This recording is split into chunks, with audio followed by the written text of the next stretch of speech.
ತಮಗೆಲ್ಲ ಗೊತ್ತಿದ್ದಂಗೆ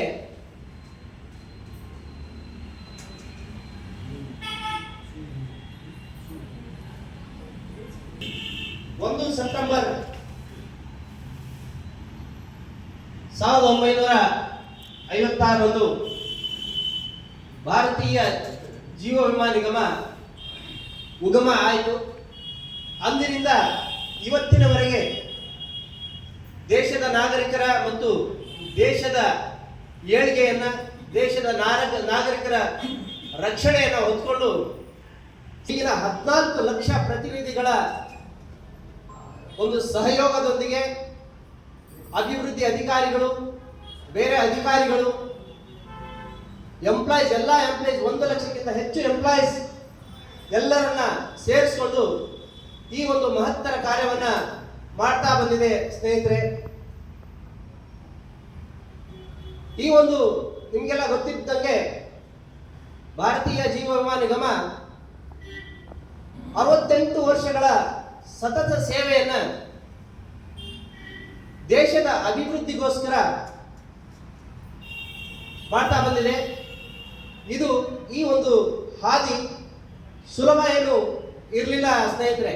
ಯಾಕೆ ಅಂತಂದ್ರೆ ಮೊದಲು ಜೀವ ವಿಮೆ ಅಂತಂದ್ರೆ ಜನ, ಈಗಲೂ ಕೂಡ ಅದೇ ಪರಿಸ್ಥಿತಿ ಇದೆ, ಜೀವ ವಿಮೆ ಅಂತಂದ್ರೆ ಜನ ದೂರ ಹೋಗ್ತಿದ್ರು.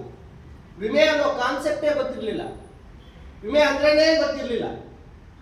ಬೇರೆ ವಸ್ತುಗಳು ಮಾರಾಟ ಮಾಡೋದು ಬಹಳ ಏನು ಈಜಿ, ಬಹಳ ಸರಳ. ಆದರೆ ಜೀವ ವಿಮೆಯನ್ನ ಮಾರಾಟ ಮಾಡೋದು ಬಹಳ ಕಷ್ಟ ಸ್ನೇಹಿತರೆ. ಯಾಕೆ ಅಂತಂದ್ರೆ ಯಾವುದೇ ವಸ್ತುವನ್ನ ನಾವು ಮುಟ್ಟಿ ಪರಿಶೀಲಿಸಿ ಅದರ ಅಂದ ಚಂದವನ್ನ ನೋಡಿಕೊಂಡು ನಾವು ಹೇಳಿ ಮಾರಾಟ ಮಾಡ್ತೀವಿ. ಆದರೆ ಜೀವ ವಿಮೆ ಅಂತಕ್ಕಂಥದ್ದು ಒಂದು ಭರವಸೆ, ದುಡ್ಡು ಕೊಡ್ತಾರೆ ಒಂದು ಭರವಸೆ ಮೇಲೆ. ನಾವು ಏನು ಕೊಡೋದಿಲ್ಲ, ಅವರಿಗೆ ಪೇಪರ್ ಏನು ಕೊಡೋದಿಲ್ಲ, ಕೈಯಲ್ಲಿ ಮುಟ್ಲಿಕ್ಕೆ ಏನು ಇರೋದಿಲ್ಲ, ಬರೀ ವಾಗ್ದಾನ ಮಾಡಿ ಈ ಒಂದು ಸೇವೆಯನ್ನು ಮಾರಾಟ ಮಾಡ್ತೀವಿ, ವಸ್ತುವನ್ನಲ್ಲ. ಅವರ ಕುಟುಂಬದ ರಕ್ಷಣೆಯ ಜವಾಬ್ದಾರಿಯನ್ನು ಹೊತ್ಕೊಂಡು ನಾವು ಅವ್ರಿಗೆ ವಾಗ್ದಾನ ಮಾಡ್ತೀವಿ. ಆದರೂ ಕೂಡ ಜನ ಅಷ್ಟೊಂದು ಸುಲಭವಾಗಿ ನಂಬಿ ನನಗೆ ಇನ್ಶೂರೆನ್ಸ್ ಬೇಕು ಅಂತೇಳಿ ಯಾರು ಬರೋದಿಲ್ಲ. ಹಳೆ ಕಾಲದಲ್ಲಂತೂ 1900 ಏನು ನಮ್ಮ ಸ್ವಾತಂತ್ರ್ಯ ಬಂದ ನಂತರ ಇನ್ಶೂರೆನ್ಸ್ ಅನ್ನೋ ಕಾನ್ಸೆಪ್ಟೇ ಜನರಿಗೆ ಗೊತ್ತಿರಲಿಲ್ಲ. ಯಾಕೆ ಬೇಕಿದು? ಯಾಕಂತಂದ್ರೆ ಆಗಿನ ಕಾಲದಲ್ಲಿ ಹೊಟ್ಟೆ ಬಟ್ಟೆ ಈ ಒಂದು ಬಡತನ ಏನಿದೆಯಲ್ಲ ತುಂಬಿ ತುಳುಕಾಡ್ತಾ ಇತ್ತು ದೇಶದಲ್ಲಿ. ಅಂತ ಒಂದು ಸಂದರ್ಭದಲ್ಲಿ ಭಾರತೀಯ ಜೀವ ವಿಮಾ ನಿಗಮ ಹುಟ್ಕೊಂಡು ಈ ಒಂದು ಕೆಲಸವನ್ನು ಮಾಡ್ತಾ LIC 3.0ಗೆ ಎಂಟ್ರಿ ಆಗಿದೆ. ಏನಪ್ಪ 3.0 ಅಂತಂದ್ರೆ, ಮೊದಲು ಸುಮಾರು 245 ಕಂಪನಿಗಳು, 46 ಕಂಪನಿಗಳು, ಪ್ರೈವೇಟ್ ಕಂಪನಿಗಳು ಈ ಇನ್ಶೂರೆನ್ಸ್ ಬಿಸ್ನೆಸ್ ಅನ್ನು ಮಾಡ್ತಾ ಇದ್ರು.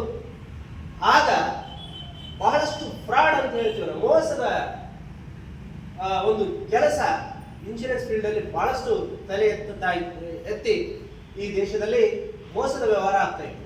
ಅಂತ ಒಂದು ಸಂದರ್ಭದಲ್ಲಿ ಈ ಮೋಸವನ್ನ ಹೋಗ್ಲಾಡಿಸ್ಬೇಕು ಅಂತ ಹೇಳಿ ಆಗಿನ ನಮ್ಮ ವಿತ್ತ ಮಂತ್ರಿ ಶ್ರೀಯುತ CD ದೇಶಮುಖ್ ರವರು ಹಾಗೆ ಇಂದಿರಾ ಗಾಂಧಿ ಅವರು ಒಂದು ಮನಸ್ಸು ಮಾಡಿ ಈ ಒಂದು ಸಂಸ್ಥೆಯನ್ನು ಹುಟ್ಟು ಹಾಕಿದ್ರು. ನೆಹರು ಪ್ರಧಾನಮಂತ್ರಿ ಇದ್ದಾಗ 1956 ಅವರಾಗಿದ್ರು.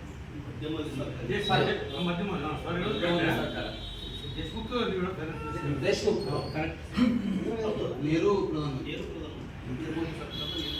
ಓಕೆ, ನೆಹರು ಪ್ರಧಾನಮಂತ್ರಿ ಇದ್ದಾಗ ಈ ಒಂದು ಸಂಸ್ಥೆ ಉಗಮ ಆಯಿತು ಸ್ನೇಹಿತರೆ. LIC ಅವಾಗ 3.0 ಏನಿದೆಯಲ್ಲ, LIC 1.0 ಎಲ್ಲಾ ಸಂಸ್ಥೆಗಳನ್ನ ಒಗ್ಗೂಡಿಸಿ ಒಂದೇ ಒಂದು ಭಾರತೀಯ ಜೀವ ವಿಮಾ ನಿಗಮ ಅಂತ ಹೇಳಿ ಉಗಮ ಆಯಿತು. ತದನಂತರ LIC ಈ ಒಂದು ಇನ್ಶೂರೆನ್ಸ್ ಬಿಸ್ನೆಸ್ ಅನ್ನ ಖಾಸಗಿಯವರು ಕೂಡ ಮಾಡಬಹುದು ಅನ್ನೋ ಒಂದು ಅಮೆಂಡ್ಮೆಂಟ್ ಬಂತು 2000ರಲ್ಲಿ. ಅವಾಗ IRDA ಅಸ್ತಿತ್ವಕ್ಕೆ ಬಂತು, insurance regulatory and development authority ಅಂತ ಹೇಳಿ ಉಗಮಕ್ಕೆ ಬಂತು. IRDA ಬಂದ ನಂತರ ಒಂದು ರೆಗ್ಯುಲೇಷನ್ಸ್ ಬಂತು, ಪ್ರೈವೇಟ್ ಕಂಪನಿಗಳು ಕೂಡ ಮೊದಲು LIC ಅಷ್ಟೇ ಈ ಬಿಸ್ನೆಸ್ ಅನ್ನ ಮಾಡ್ತಾ ಇತ್ತು. ನಂತರ ಪ್ರೈವೇಟ್ ಕಂಪನಿಗಳು ಕೂಡ ಈ ವ್ಯವಹಾರವನ್ನ ಮಾಡಬಹುದು ಅಂತ ಹೇಳಿ ಅಮೆಂಡ್ಮೆಂಟ್ಸ್ ಬಂತು, IRD ಹುಕುಮತ್ ಬಂತು. ನಂತರ ಪ್ರೈವೇಟ್ ಕಂಪನಿಗಳು ಸುಮಾರು ಕಂಪನಿಗಳು 2000ರಿಂದ ಈ ಒಂದು 2024ರವರೆಗೆ ಈ ವ್ಯವಹಾರವನ್ನ ಮಾಡ್ತಾ ಇದೆ ಸ್ನೇಹಿತರೆ. ಸಂತೋಷದ ವಿಷಯ ಏನಂತಂದ್ರೆ ಅಲ್ಲಿಂದ ಇಲ್ಲಿವರೆಗೆ 24 ವರ್ಷ ಆದರೂ ಕೂಡ LIC ತನ್ನ ಮಾರ್ಕೆಟ್ ಶೇರ್ ಅನ್ನ ಬಿಡ್ಲಾರ್ದೇನೆ LIC ಈ ಒಂದು ಕ್ಷೇತ್ರದ ಲೀಡರ್ ಆಗಿ ಹೊರಹೊಮ್ಮಿದೆ. ಇಡೀ ವಿಶ್ವದಲ್ಲಿ ಕೂಡ ಸುಭದ್ರವಾದ ಒಂದು ಆರ್ಥಿಕ ಸಂಸ್ಥೆ ಅಂತ ಹೇಳಿ ಇಡೀ ವಿಶ್ವದಲ್ಲಿ ಹೆಸರು ಗಳಿಸಿದೆ. Number 1 brand of entire world.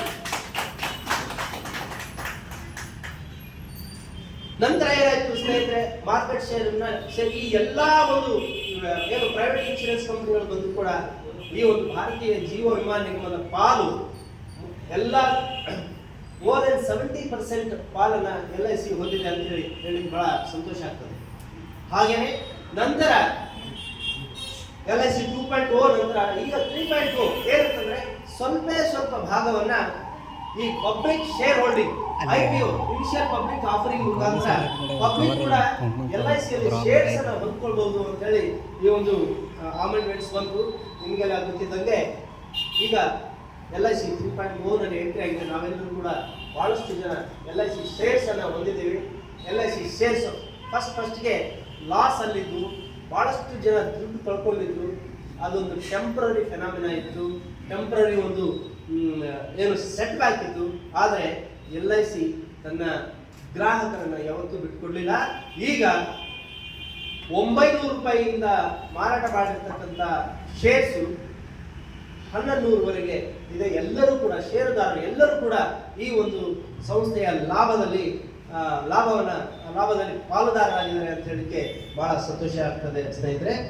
ಅದರ ಅಂಗವಾಗಿ ನಾವು ಈ ಒಂದು ಏನು ವಿಮಾ ಸಪ್ತಾಹವನ್ನು 1 ಸೆಪ್ಟೆಂಬರಿಂದ 7ನೇ ಸೆಪ್ಟೆಂಬರ್ವರೆಗೆ 1 ವಾರಗಳ ಕಾಲ ವಿವಿಧ ಏನು ಸ್ಟಾಫ್ಗೋಸ್ಕರ, ಪ್ರತಿನಿಧಿಗಳಿಗೋಸ್ಕರ, ಆಮೇಲೆ ಶಾಲಾ ಮಕ್ಕಳಿಗೋಸ್ಕರ ವಿವಿಧ ಸ್ಪರ್ಧೆಗಳು ಏರ್ಪಟ್ಟು ವಿವಿಧ ಬೇರೆ ಬೇರೆ ಕಾರ್ಯಕ್ರಮಗಳನ್ನ ನಾವು ಹಾಕೊಳ್ತೇವೆ. ಇಡೀ ದೇಶದಾದ್ಯಂತ ಈ ಕಾರ್ಯಕ್ರಮಗಳನ್ನ ಹಾಕೊಳ್ತೇವೆ. ಹಾಗೆಯೇ ನಾವು 3ನೇ ತಾರೀಕಿಗೆ ಏನು ರಕ್ತದಾನ ಶಿಬಿರವನ್ನು ನಮ್ಮ ಬಹುಶಃ ಇದು ಪ್ರಥಮ ಏನೋ ನಮ್ಮ ವಿಭಾಗದಲ್ಲಿ ನಮ್ಮ ಹಿರೇಕೆರೂರು ಸಂಪರ್ಕ ಶಾಖೆ ಈ ಒಂದು ರಕ್ತದಾನ ಶಿಬಿರವನ್ನು ಹಮ್ಮಿಕೊಂಡಿದ್ದೀವಿ ಅಂತ ಹೇಳಲಿಕ್ಕೆ ಬಹಳ ಸಂತೋಷ ಆಗ್ತದೆ ಸ್ನೇಹಿತರೆ. ಇದಕ್ಕೆಲ್ಲ ನೀವೆಲ್ಲರೂ ಕಾರಣ ಅಂತ ಹೇಳಲಿಕ್ಕೆ ಬಹಳ ಸಂತೋಷ ಆಗ್ತದೆ. ಹಾಗೇನೆ ಒಂದು ಬೈಕ್ ರ್ಯಾಲಿ ಇದೆ, 4ನೇ ತಾರೀಕಿಗೆ ಬೈಕ್ ರ್ಯಾಲಿ ಇದೆ ಅಲ್ವಾ. 5ನೇ ತಾರೀಕಿಗೆ ಏಜೆಂಟ್ಸ್ ಡೇ ಮತ್ತೆ ಗುರು ದಿವಸ್ ಅಂತ ಇದೆ. ಗುರು ದಿವಸ್ ಅವತ್ತು ಬೇರೆ ಬೇರೆ ಕಾರ್ಯಕ್ರಮಗಳು ಇದ್ದಾವೆ. ಮತ್ತೆ 6ನೇ ತಾರೀಕಿಗೆ ನಮ್ಮ ಸಮಾರಂಭ 6ನೇ ತಾರೀಕಿಗೆ ಇರುತ್ತೆ. ಅವತ್ತು ಕೂಡ ಹಲವು ಶಾಲಾ ಮಕ್ಕಳಿಗೆ ಹಲವು ಕಾರ್ಯಕ್ರಮಗಳನ್ನು ನಾವು ಅವತ್ತು ಇಟ್ಕೊಂಡಿದ್ದೀವಿ. ತಾವೆಲ್ಲರೂ ಕೂಡ ಭಾಗವಹಿಸಬೇಕು ಅಂತೇಳಿ ನಮ್ಮಲ್ಲಿ ಕಳಕಳಿಯಿಂದ ಬೇಡ್ಕೊಳ್ತಾ ಈ ಒಂದು ರಕ್ತದಾನ ಶಿಬಿರದಲ್ಲಿ ತಾವೆಲ್ಲರೂ ಕೂಡ ಭಾಗವಹಿಸಬೇಕು ಅಂತೇಳಿ ಮತ್ತೊಮ್ಮೆ ಹೇಳ್ತಾ ನಮಗೆ ಮಾತಾಡಲಿಕ್ಕೆ ಅವಕಾಶ ಮಾಡಿಕೊಟ್ಟಂತ ನಿಮ್ಮೆಲ್ಲರೂ ಕೂಡ ಧನ್ಯವಾದಗಳನ್ನು ಹೇಳಿ ನನ್ನ ಒಂದು ಮಾತನ್ನು ಮುಗಿಸ್ತೀನಿ. ಧನ್ಯವಾದ. ವಾಸ್ತವಿಕ ನುಡಿಯನ್ನು ಮಾಡಿರ್ತಕ್ಕಂಥ ನಮ್ಮ ಶಾಖಾಧಿಕಾರಿಗಳಿಗೆ ಹೃತ್ಪೂರ್ವಕವಾದ ಅಭಿನಂದನೆಗಳು. ಈಗ ಕಾರ್ಯಕ್ರಮದ ಉದ್ಘಾಟನೆ ಕಾರ್ಯಕ್ರಮವನ್ನು ಅಧಿಕೃತವಾಗಿ ಶಾಖಾಧಿಕಾರಿಗಳು ಉದ್ಘಾಟನೆ ಮಾಡಬೇಕಂತ ನಾನು ಕೇಳ್ಕೊಳ್ತೇನೆ ಸರ್.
ಪ್ರಥಮವಾಗಿ ನಮ್ಮ ಆದ್ಯ ಕರ್ತವ್ಯ ಆಗಿರೋದ್ರಿಂದ ಸುರೇಶ್ ಬಿ ಜರಗೌಡ ಅವರು ನಮ್ಮ ಶಾಖೆಗೆ ಪ್ರಪ್ರಥಮವಾಗಿ ಬಂದು ಅವರು ಪ್ರೀಮಿಯಂ ತುಂಬಿದ್ದಾರೆ. ಅವರಿಗೆ ಶಾಖಾಧಿಕಾರಿಗಳು ಸನ್ಮಾನ ಮಾಡಬೇಕಂತ ನಾನು ಕೇಳ್ಕೊಳ್ತೀನಿ.